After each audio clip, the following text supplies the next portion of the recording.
Welcome to the 215th week of Julian Assange Sydney Town Hall gatherings. Truthful information is indispensable. Governments and media that don't give us truthful information must be treated with great suspicion. Time and time again, we find ourselves being lied to, with the consequence of having our world made less free and less safe. Media have lied about Julian Assange to suggest that he is something other than an ethical, truth-telling journalist. And our political leaders have gone along with it. Shame on them. Even politicians who have said they support Julian's release from prison have been known to repeat the media lies about him. Since the beginning of the century, we have been hit by many lies. We have been told that our militaries would be used to bring democracy to the Middle East. But this lie fell apart in 2010 when Julian published documents revealing atrocities committed in Iraq and Afghanistan by the United States and its allies. We cannot afford to believe the lies of governments and media, yet many still do. In just the last few years, millions of people, especially the old and frail, are known to have been medically harmed and killed through coordinated dishonesty of governments and corporations. Suppression of the truth is a big problem affecting all of us. Credible people speaking the truth are demonised, especially when they contradict dominant, false narratives. It has become standard practice for media to demonise truth-tellers, as we have seen happen to Julian Assange, to discourage the public from paying attention and learning the truth. We must all wake up and learn to be sceptical of information that is presented to us by governments and their media. I should call them the propagandists. They're not media. Media are supposed to work for us. They're supposed to be on our side. They're the fourth estate. But the ABC and these other commercial clowns are propagandists. Especially when that information is used as an excuse to override our human rights.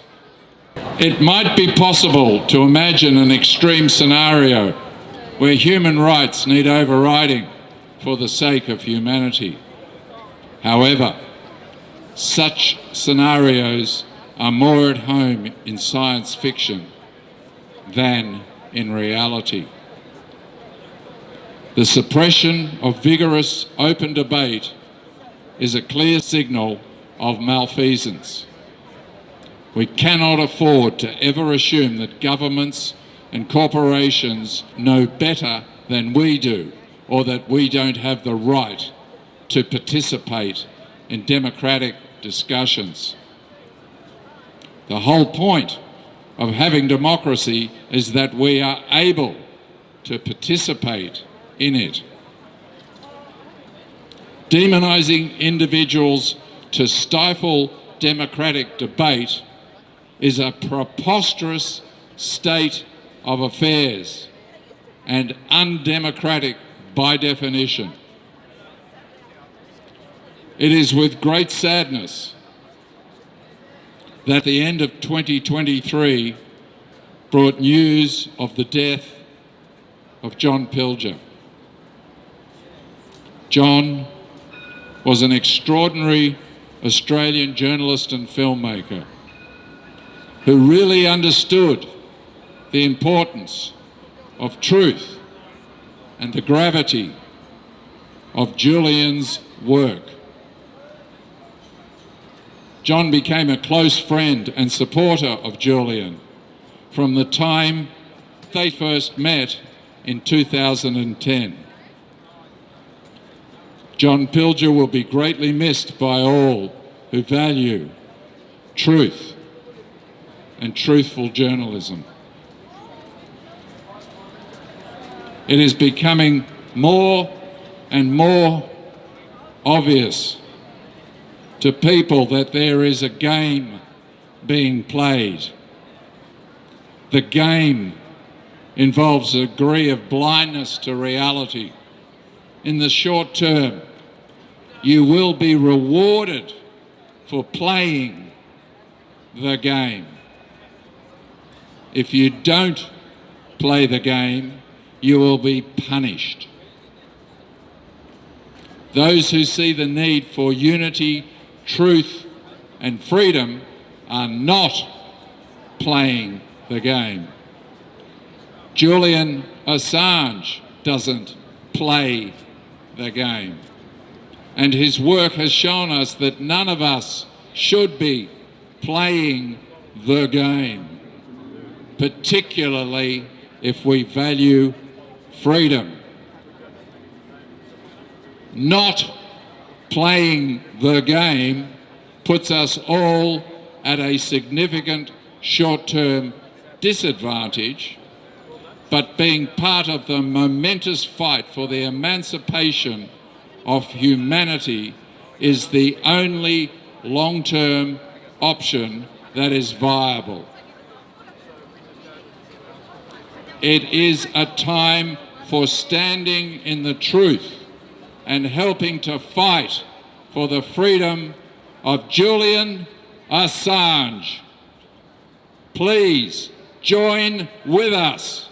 Help free Julian Assange.